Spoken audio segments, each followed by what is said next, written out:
let us begin lecture 27.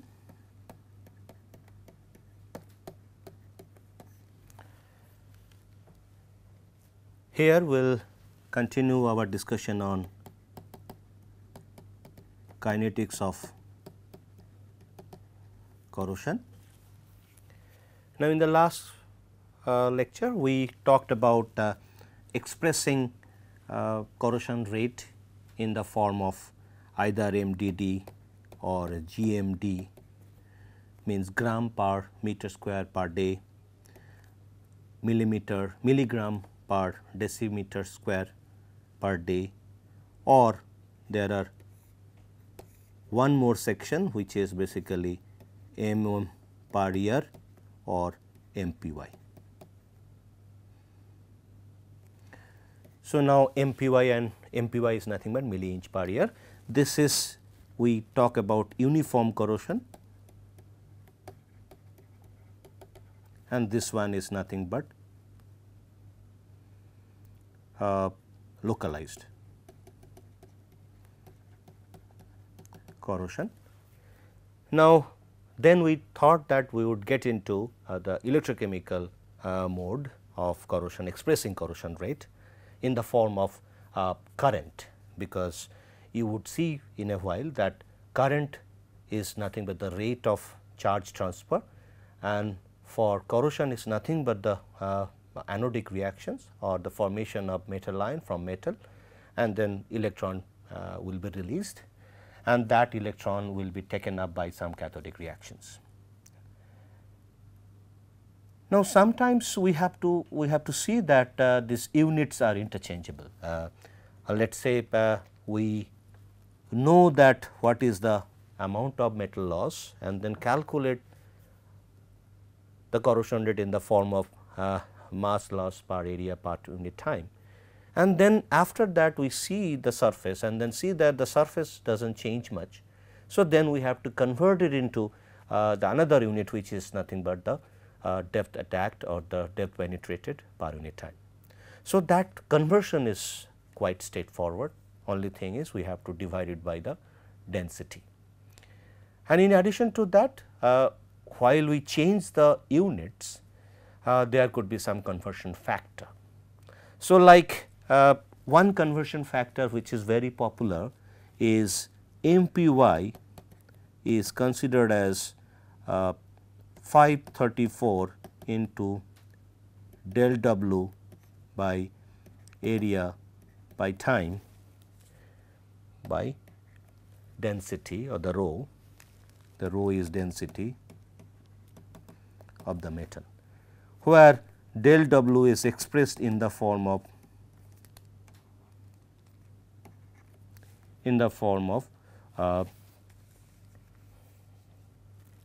milligram,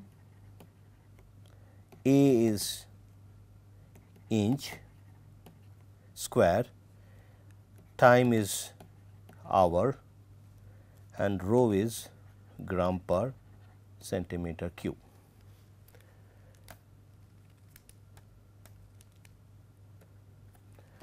Now, this is the convention people have used.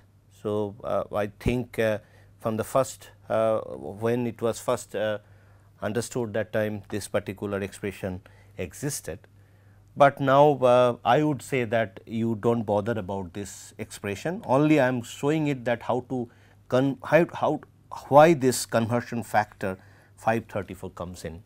I just would like to mention that, otherwise you simply consider the units after taking mass loss, area, time and density, whichever way you would like to consider, but it should yield milli-inch per year. So, then you would get different conversion factor, but at least let us see how this 534 arrives. Now, when we talk about del W A T rho, let us say somebody express these are the considerations, that weight loss was taken in milligram, area was taken in inch square, time is in hour, and rho is in gram per centimeter cube. Now, if that value is let us say 10 unit of this. Now, we have to consider in terms of MPY. So, if we consider this part milligram per area is in inch square, then we are taking time in hour, then we are taking in gram per centimeter cube. So, in milligram, I am just doing the conversion in order to arrive to this particular MPY. So, I have to make it in the form of milli-inch per unit area, per unit year, or rather milli-inch penetration in a year. So, inch should be converted into centimeter square, or I could say centimeter should be converted into milli-inch. This is inch square. So, I just simply keep it inch square first, and then hour should be converted to year. So, this should be 24 into 365 year, because 1 year equal to 24 into 365 hour.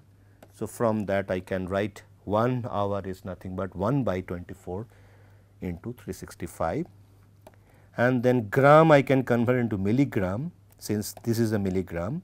So, 1000 into milligram, 1000 milligram divided by inch. Centimeter I can convert it to inch. So, 1 centimeter equal to rather 1 inch is equal to 2.54 centimeter. So, 1 centimeter is nothing but 1 by 2.54 cube inch cube. Now, then I can write it as, so this one would get cancelled. So, this part would get cancelled, and then this one would go to 24 into 365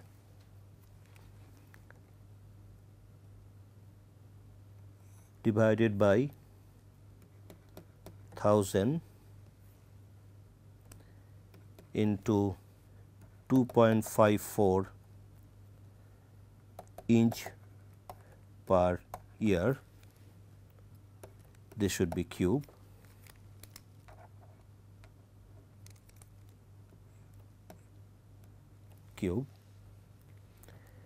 And now, in order to convert inch into milli-inch, I can multiply with 1000. So, this would become milli-inch. Now, if you calculate this, then you would see that it is coming about 534.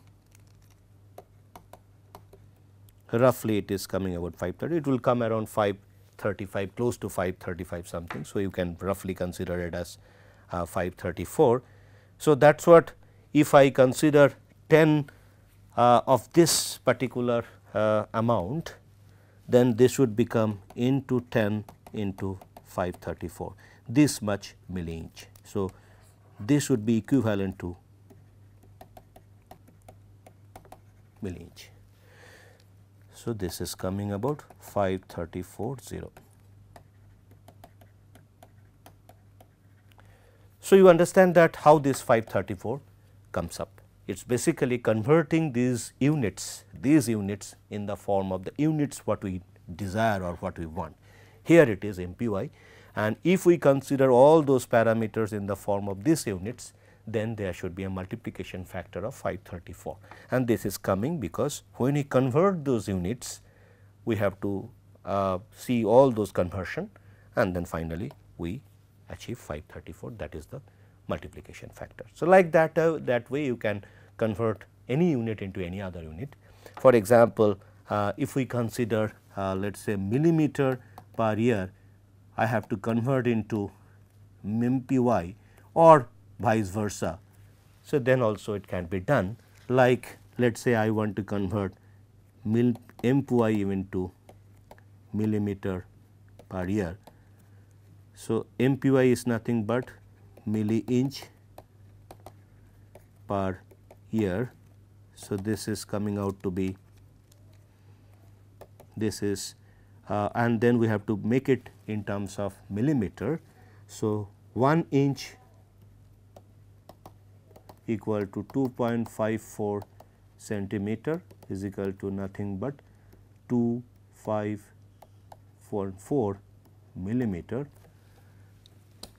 So, this becomes 10 to the power minus 3 inch per year. So, it was 10 to the power minus 3 into 25.4 divided by year. So, 1 by 100 divided by 2.54 millimeter. So, this becomes millimeter now, the top part year. So, equal to 1 by 39.37. So, 1 millimeter per year equal to 39.37 MPY. So, this is another conversion. So, you can see that you can convert one unit to another with some conversion factor. So, that factor is decided by what is the unit you are considering. Now, let us get to the electrochemical ways of expressing corrosion rate, or we would now consider the current flow for the corrosion rate.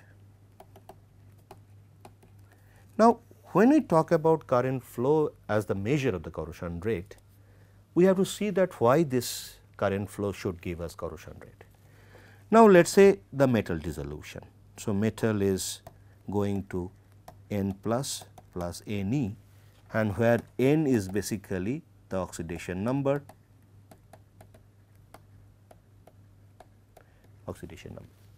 So, when we consider one atom of that particular metal is coming into the solution in the form of ion, so then we are seeing that any number of electrons are released.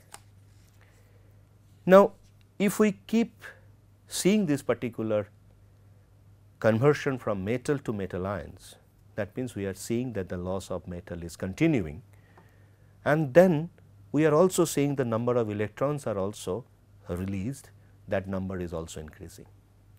Now, the rate at which this metal ions are forming, that would also be related to the rate at which electrons are getting released from that particular metal ion atom. So, that means rate of metal dissolved in the form of metal ions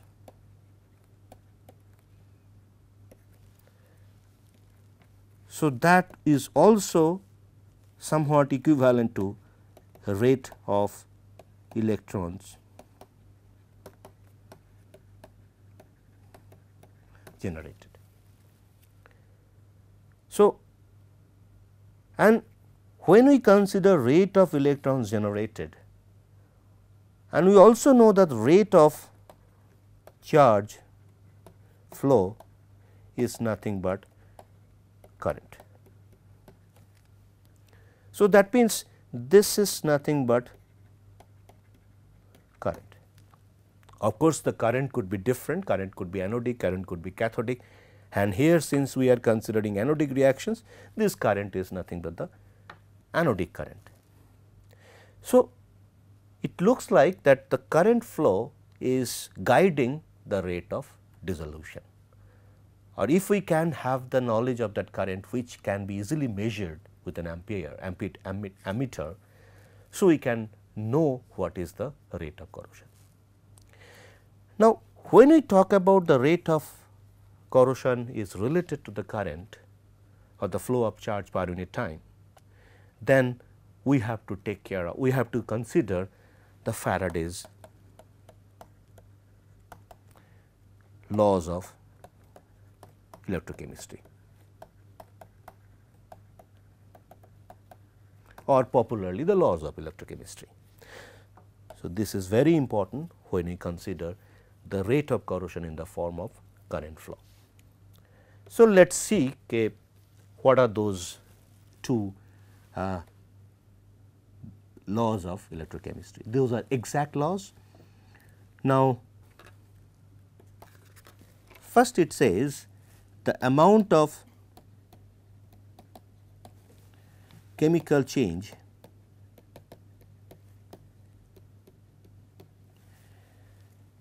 which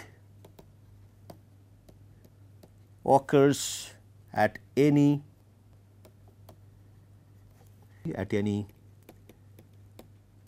electrode is strictly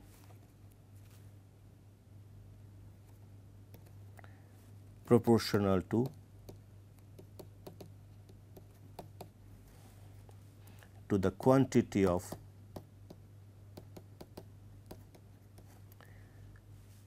electricity passed through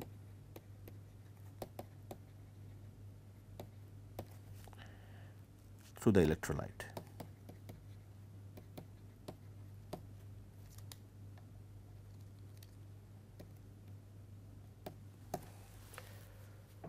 Now, when we talk about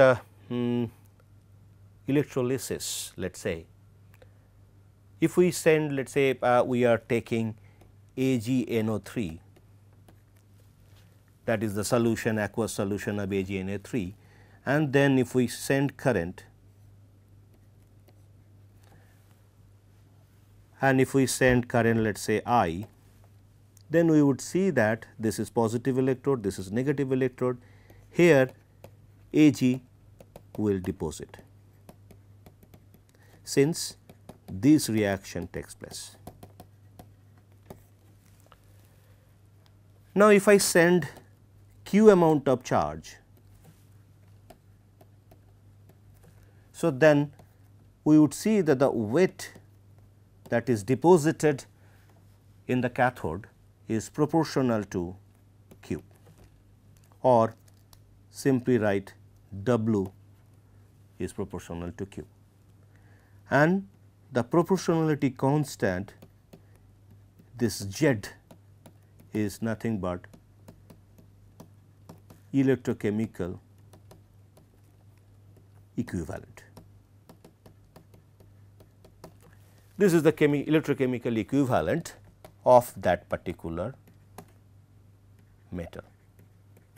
Here it is silver, and this we can convert into Z I T, since q is equal to nothing but dq dt is equal to I. So, q is equal to I T.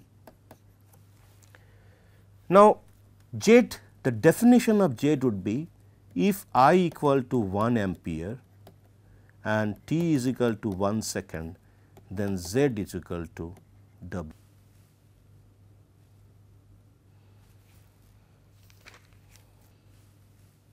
Now, if we consider the second law of electrochemistry, it says that if the same amount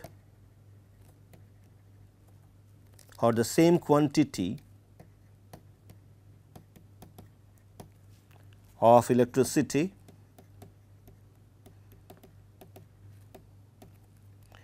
is passed through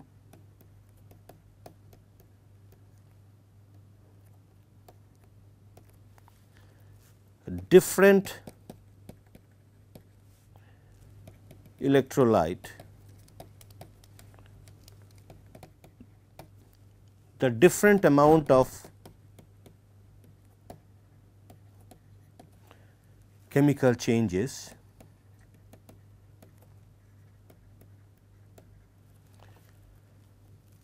produced are all chemically equivalent.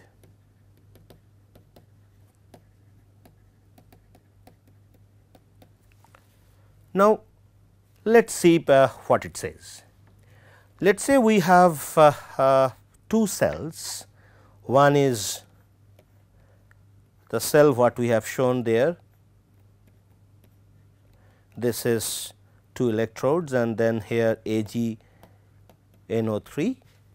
and the another electrode, another cell where we are supplying current, and here it is NaCl aqueous solution, both are aqueous solution, and if we supply 1 Faraday of charge. Now, if we supply 1 Faraday of charge, which is nothing but 96500 coulomb, then the amount of metal that will be deposited on this surface, here it will be Ag plus E equal to Ag. So, this will be deposited and that amount would be this amount. If we send 1 Faraday, if we weigh that, it would become 107.88 gram, which is basically 1 Faraday charge. Now, on the anode, this is my anode, I will have this reaction.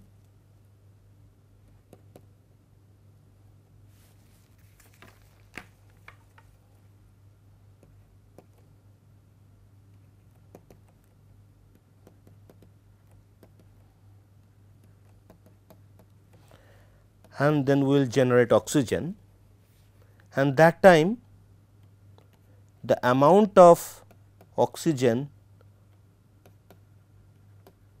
anode for the supply of 1 Faraday of electricity is also equal to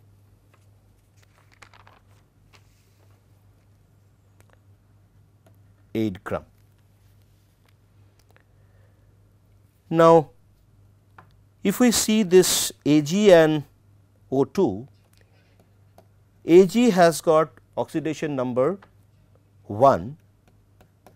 So, 107.88 gram is nothing but 1 mole or 1 gram equivalent, because since Ag, the oxidation number, which is N, is 1 here. But if we consider oxygen on anode, its N is equal to 2, since we have to consider oxygen ion. So, the 1 Faraday is equal to 8 gram of oxygen, which is nothing but 16 by 2, 16 is basically the molecular weight of oxygen, is equal to 8, or this is nothing but 1 gram equivalent. Now, the chemical product that will be formed here is, so 1 gram equivalent of oxygen. Now, similarly, if we see NaCl, here on the cathode you would get following reaction, where 2H2O, it will react with, it will accept 2 electrons and then forms H2 plus 2OH minus, and anode it will be equal to, here Cl minus will release 1 electron or 2 Cl2. So, this H2O gas will generate on cathode and chlorine gas will generate on anode. Now, here also you will see that if we send 1 Faraday of charge on cathode, it is 1 gram of roughly 1 gram of H2, and anode it is around 35 gram of chlorine. So, these are also their gram equivalent.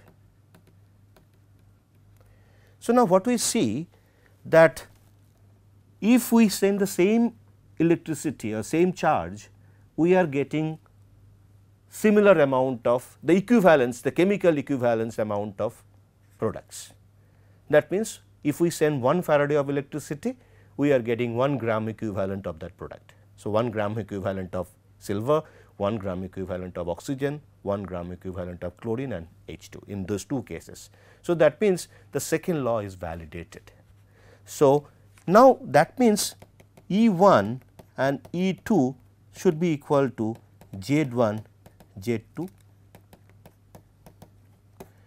So, E1 and E2 are the chemical equivalent for two substances, and Z1 and Z2 are basically the electrochemical equivalent for those two substances, and then second law says that they are equal, their ratios are equal, because if we send similar amount of charge. So, we will get same amount of chemical product, which is chemically equivalent.